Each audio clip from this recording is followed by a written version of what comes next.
Hello and welcome to my Sunday From. Today I made Colcannon and some bread, potato bread. You can see it's nice and fresh from the oven. I just flipped it upside down, guys. And then I have some Valentina, hot sauce, my favorite, and my favorite green tea, Lipton, with citrus flavor. So I'm gonna take a drink because I've been running around limpiando this whole freaking week, like spring cleaning. I got rid of some furniture. I got this desk in, and then I started doing some crafts. Like maybe I'll show you in another video, but I started doing some Day of the Dead crafts. I did a skeleton and a Katrina, and then I did um a calavera, and then I made a hat. And I kind of made it Bengals colors because like it's kind of cool. So that's what I've been up to, just chilling like a villain and taking care of myself because Lord knows it's been long drawn out week. Let's put some hot sauce on here and see how it goes. I don't know. I've had this before on the show, so it's not like I haven't. So let's just get some sauce on there. Mmm, this is good.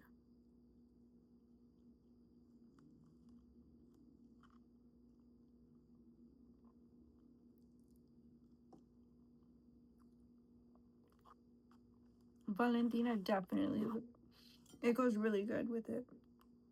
So let me get some bread.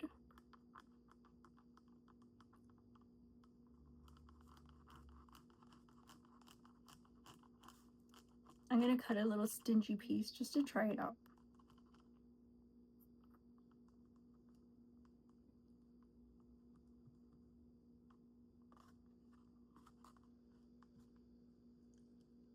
Mm.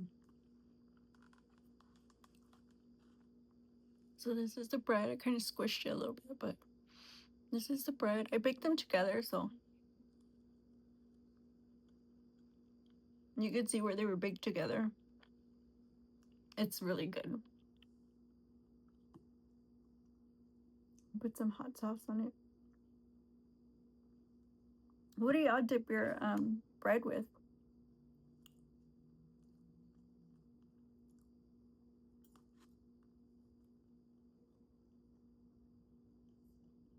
Mm.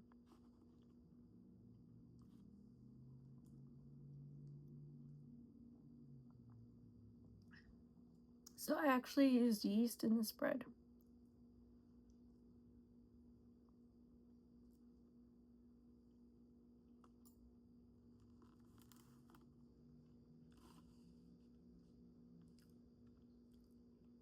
Tastes pretty good.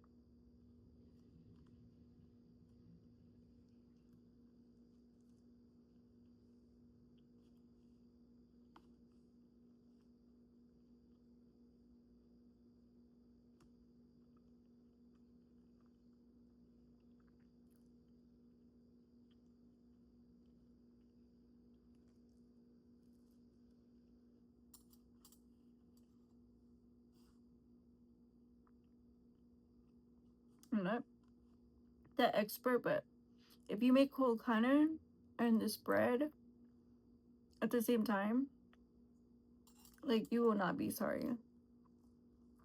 Mm.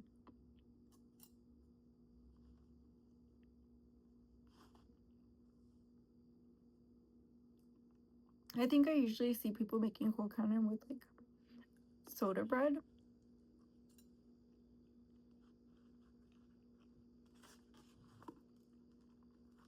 but it's so delicious.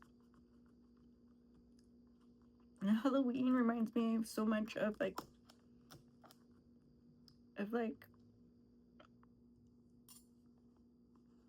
like Irish history and history in the in those islands and history like over there in Europe.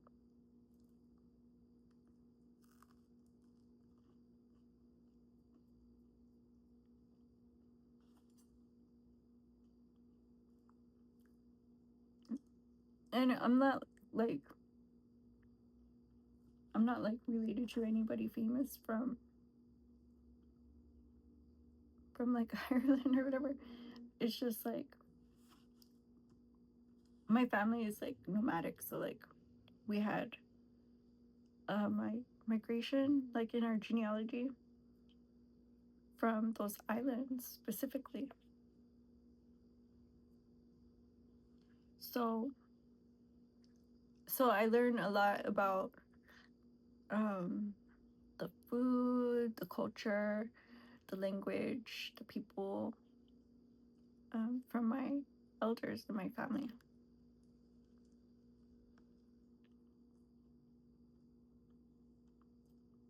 And people, in my community.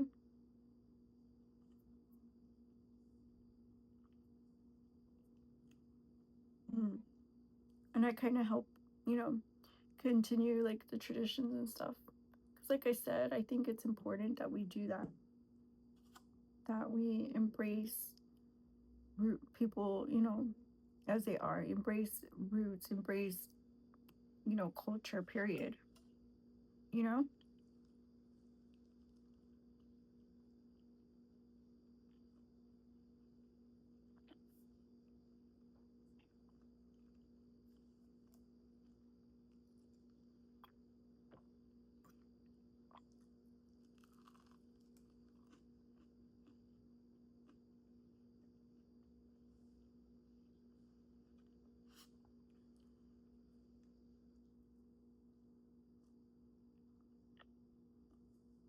A lot of our stories are told from person to person, like oral histories.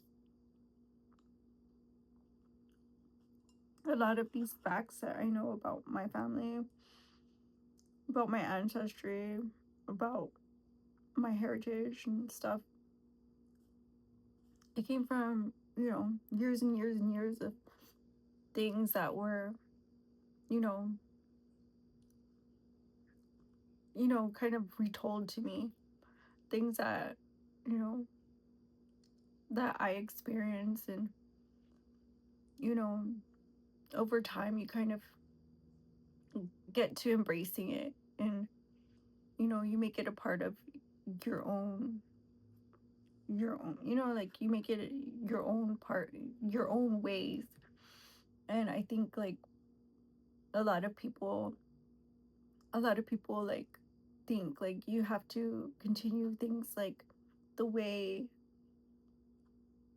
they are, but I feel like we've grown so far from it that it's like I will snatch up at anything and give an opportunity at anything just to keep that little bit. And even like if all you say like have to say about Mexico is tacos, I'll take it. I'll take it. And I'll make it what I can of it. And and it's a lot. Like you can see in San Antonio Heritage, like you can see a lot of our art is embracing every tiny little segment that, is left, because once Mexico was gone out of Texas, it was like a whirlwind of history erased of our people. Um, and Specifically Mexico, because I feel like the only thing left physically to look at and appreciate would be the Riverwalk, which was entirely man made by tribesmen.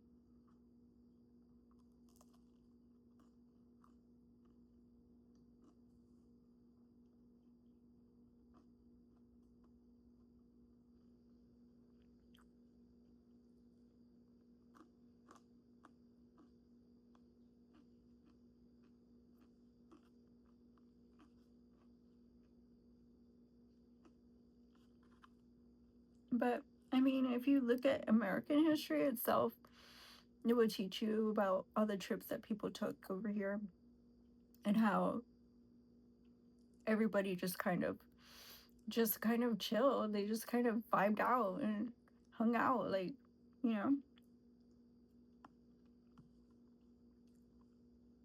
And it's nothing like what people make it out to be these days.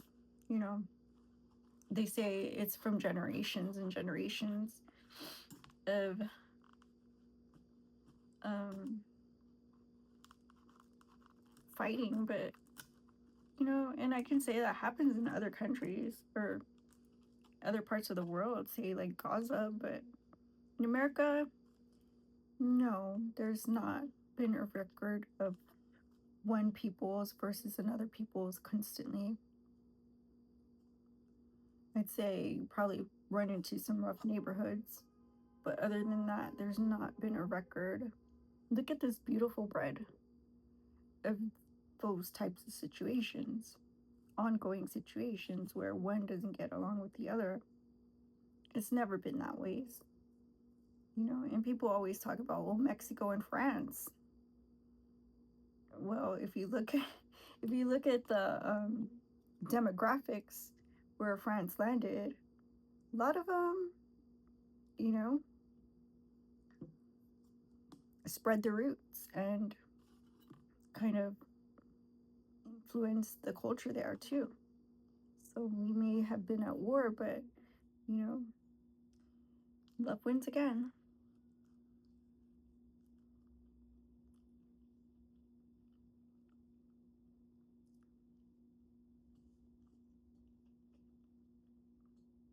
In the history of time, the only thing that could press you and trigger your button would be government issues.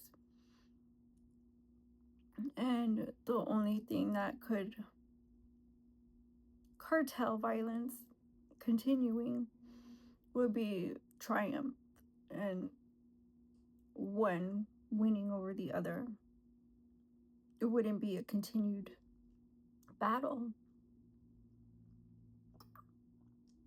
because the battle was never about control or power. Now is these times, modern times, you will see the influx of people just thirsting for blood, thirsting for control, thirsting for power.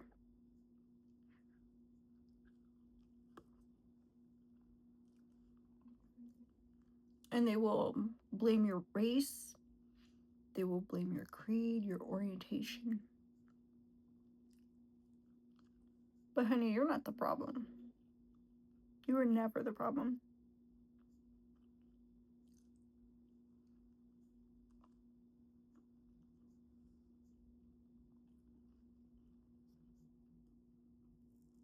Mm-hmm.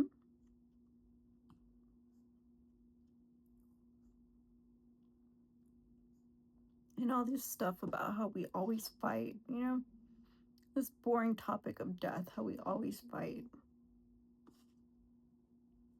It's a distraction.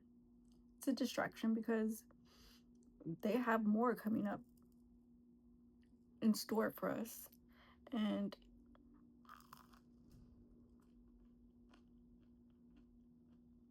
they're just sizing us up. They're just talking, yapping, yapping, yapping. Sparking, barking, barking. This nonsense, these fables, things that never happened. They wish they existed.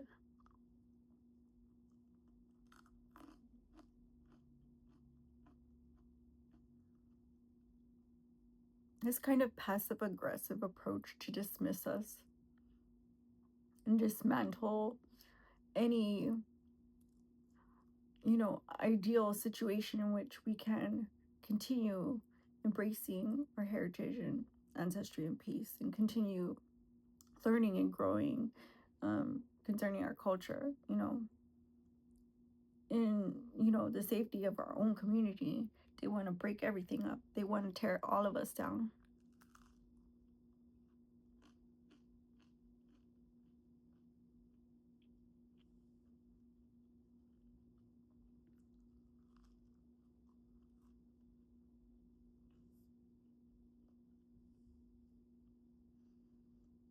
A lot of my heritage stems from those particularly European islands. to. We came from an island off of Africa and ventured north. And that's where we met up with the European.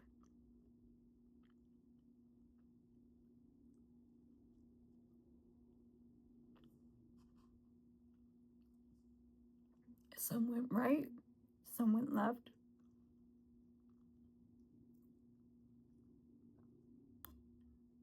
But here I am in good old America.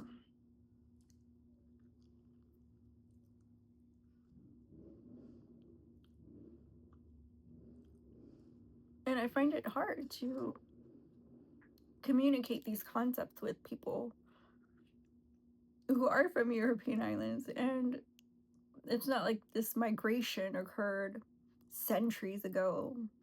No. This migration, like I said, we're very nomadic. It occurred, within the last few generations.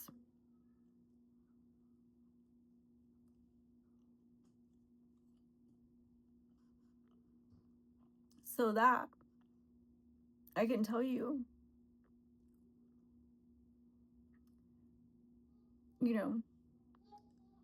what what else is there to say? It pisses me off. I can't, you know. I feel like this call, this urge to continue this down my descendancy, you know, as a mom, you know, and I wouldn't be considered an elder yet, but I still kind of am.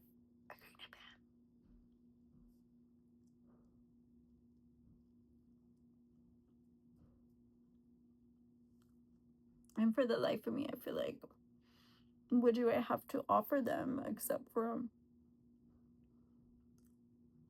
my stories and my experiences?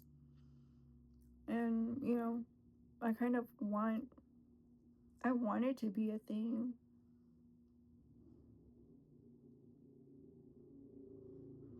But we can all just, like, you know, just be ourselves, appreciate each other.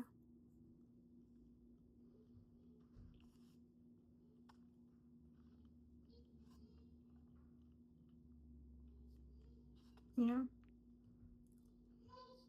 with the internet, with social media, it's like they're only using this tool, which is for socializing, to find fault in everybody, you know?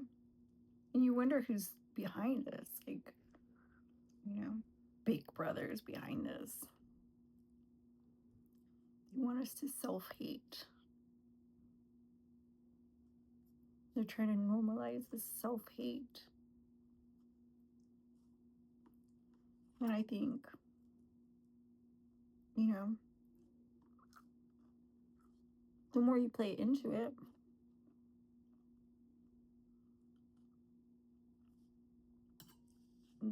the more bigger a weapon it becomes for them, because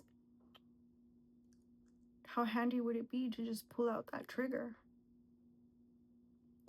and have everybody crashing out on you, and all of a sudden you're the victim.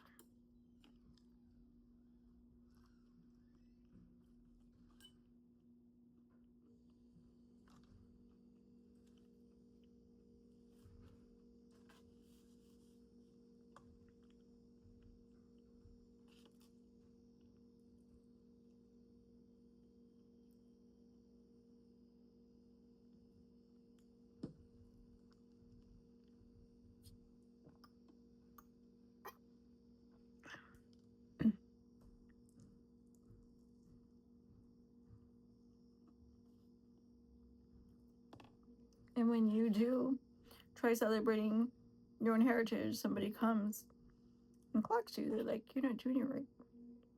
And you look at them, and they're just regular Joe Schmo from down the street. And you wouldn't know it, but they have an ulterior motive. They're not nagging you.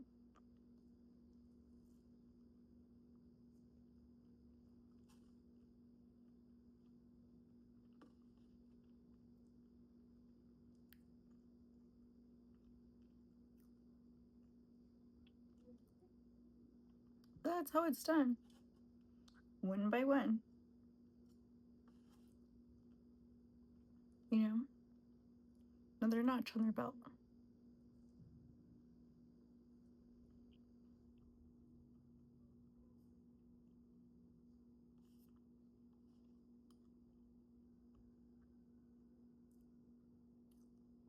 If I can remember correctly, it's like All Souls Day when they believe that the fairies come out for like a day or something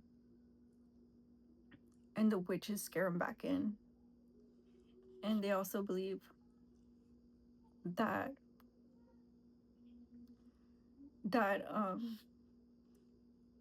you can call your ancestors to come back to life, but that the witches will scare the bad ones away. So you have to offer prayer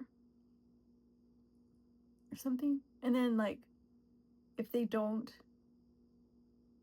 come to if they don't come to you that night, then that means they're bad.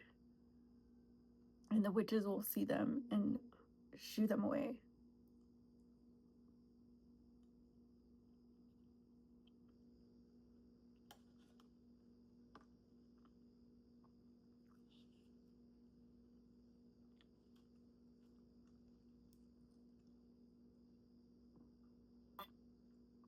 But I like the fairy stuff in particular.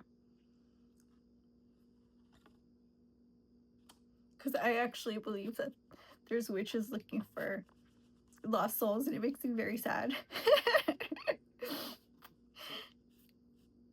Because how would somebody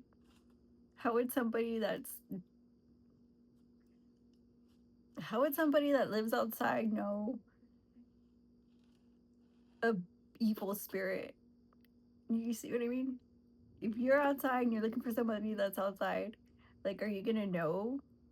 Are you gonna feel that same energy and vibe? Like, or are you just gonna leap to it? And then people call it as they see it, and maybe they're not right. Maybe they are right. I don't know. But I feel like I wouldn't trust a witch with somebody that I was calling.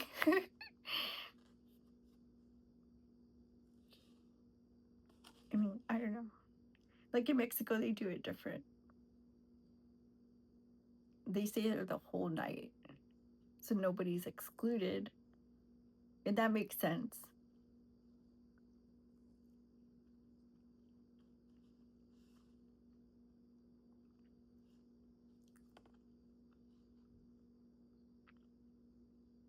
But then you got to remember, how did they know to get there?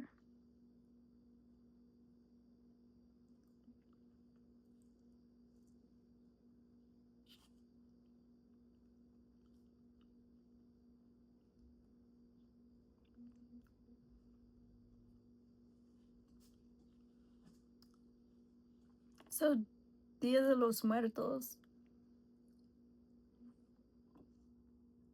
is on November 1st. Halloween is um, All Souls Day, All Saints Day. Um, I think it's All Saints Day, right? Or All Souls Day. I'm forgetting.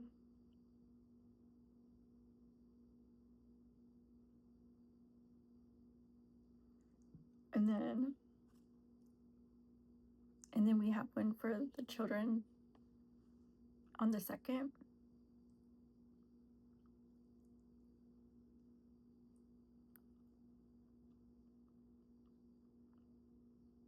And that one is celebrated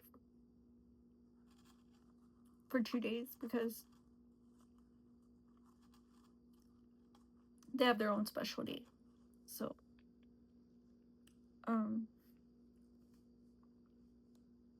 it will be like November. But I mean, people prepare like early. Like they prepare early. Like I am.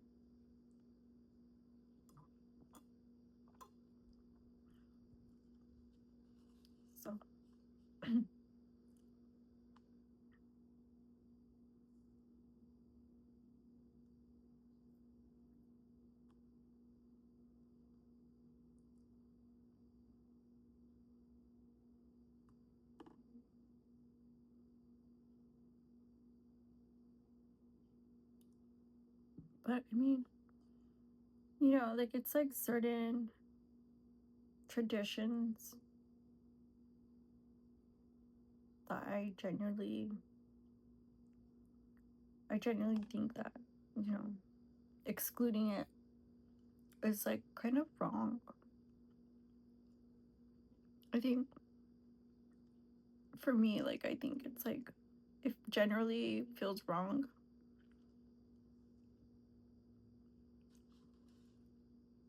And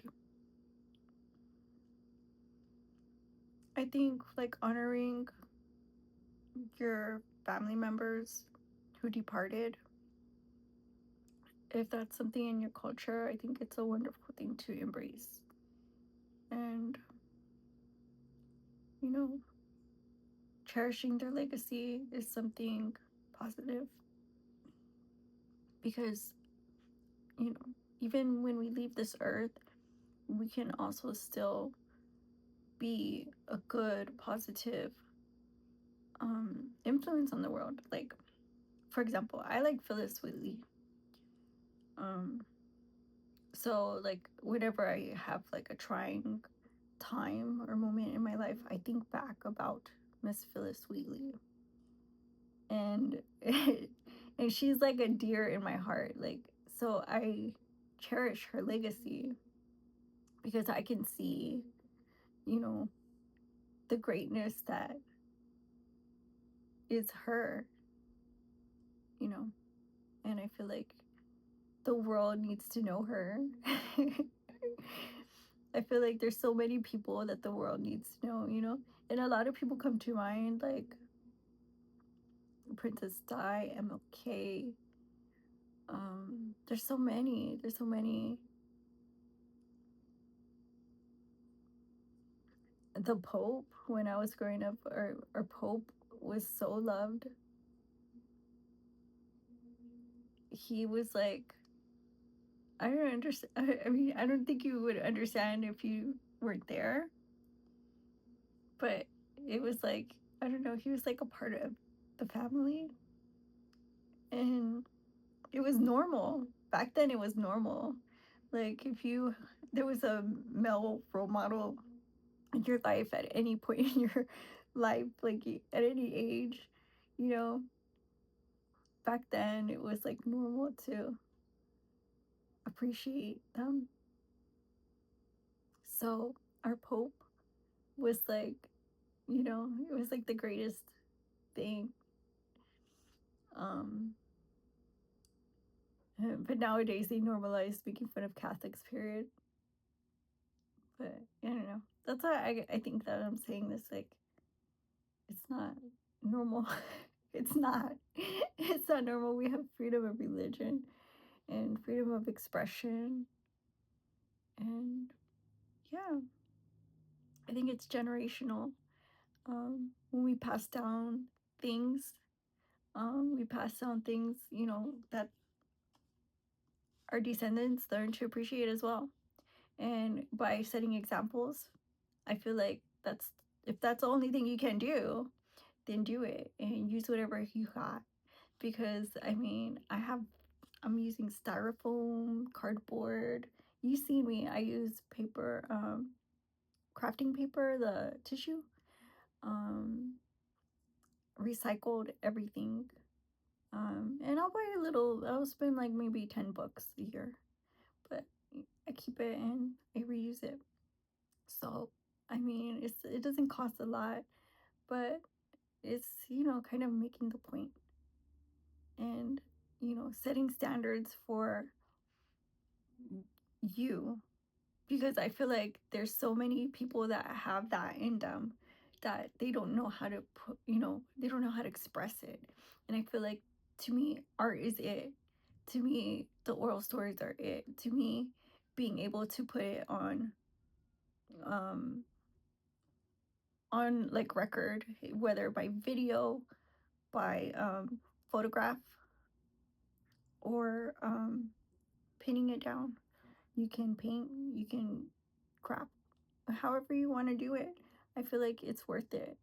And yeah, I mean, some people just go out and have, spend time at events, and that's cool too. You take your kids and take your family and you spend time out there and, you know, show them what, what is makes up their identity, and show them the truth, because there there's so much that is erasing us from history right now.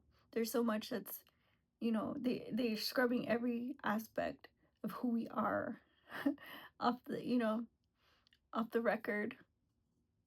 And I really don't appreciate it.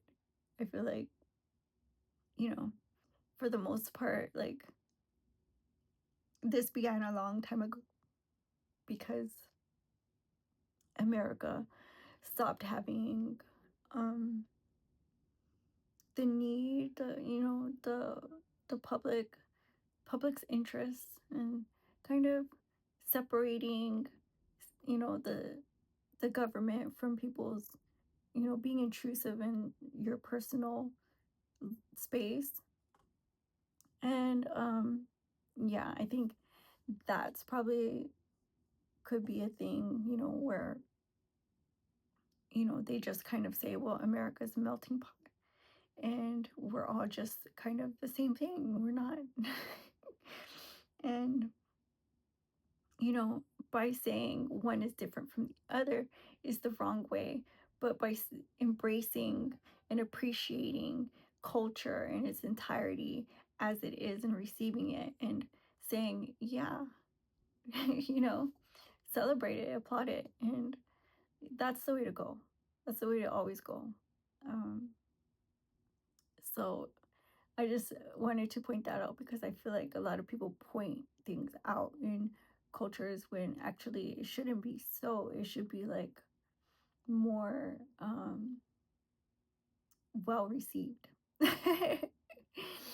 And like I said, if you find yourself wanting that, don't hesitate.